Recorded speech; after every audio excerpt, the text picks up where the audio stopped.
see, I saw the doors closed that time. Oh, in here? Oh, yeah.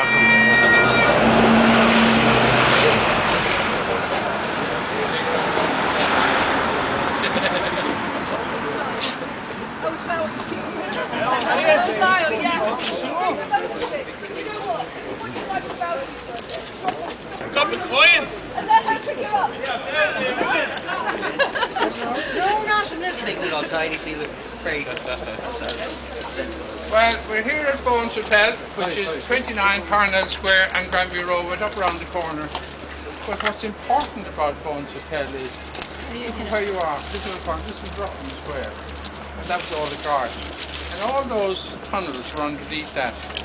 And the rising was very important. But what was important was to set up the Sovereign Republic of Ireland, the Sovereign Republic of Ireland, and Dáil Éireann Dublin, the Sovereign Republic of Ireland, Dáil Éireann Ports.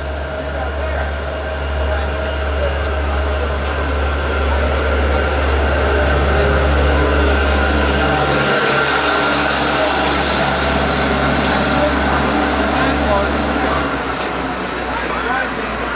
Down those streets, and all those tunnels, all those houses had an entrance out to those tunnels.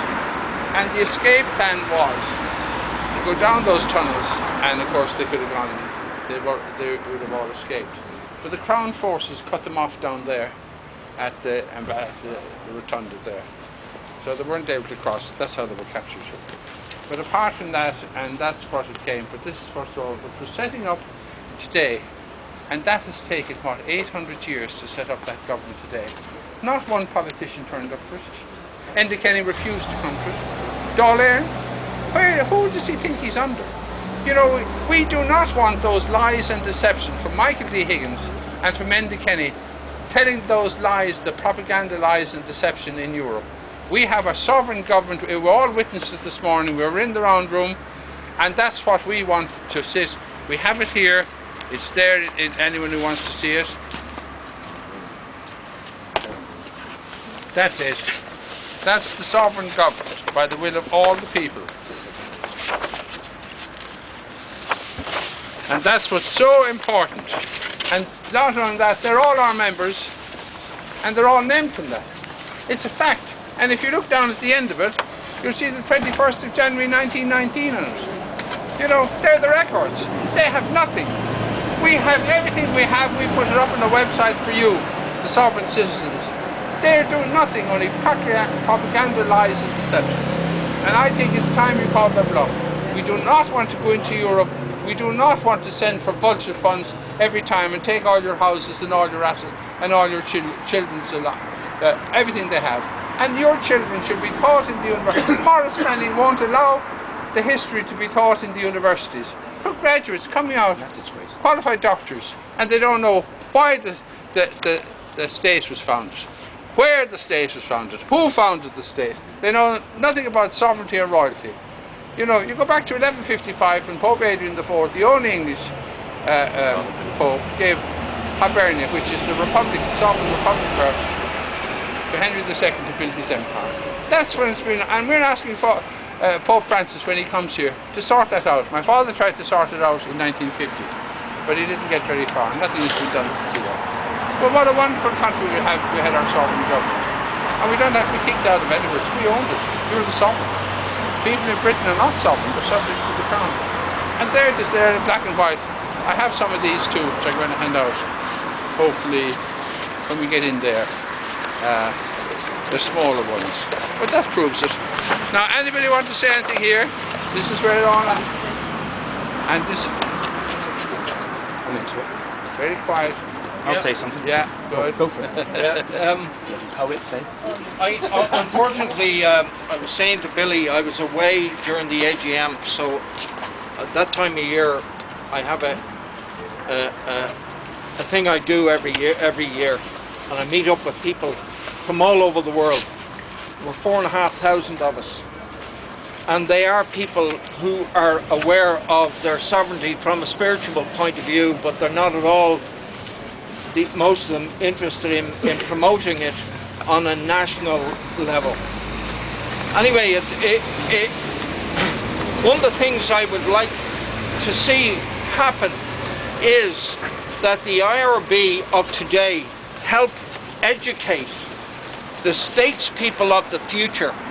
We can have an educational role for the statespeople of the future. Now, I am being educated continuously about the past by people who know about it. What I'm personally interested in is where we're at today and where we're going. And I'm a researcher for 40 years, and there's a lot of very pertinent information I have that I would love to share with you so that you can share it with others.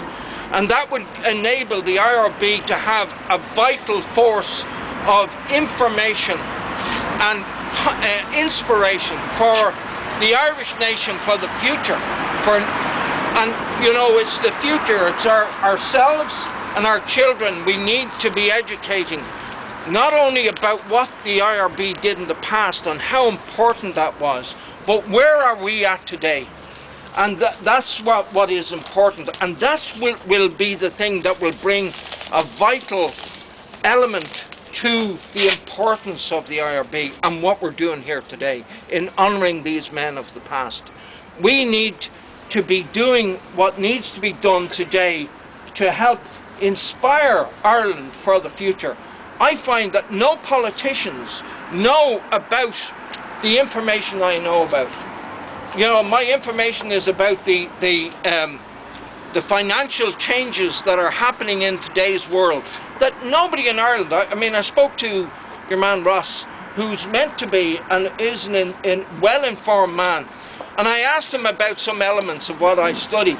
He knew nothing at all about it. Now, he wasn't ignorant to me, and he didn't block me, and he said, let me know.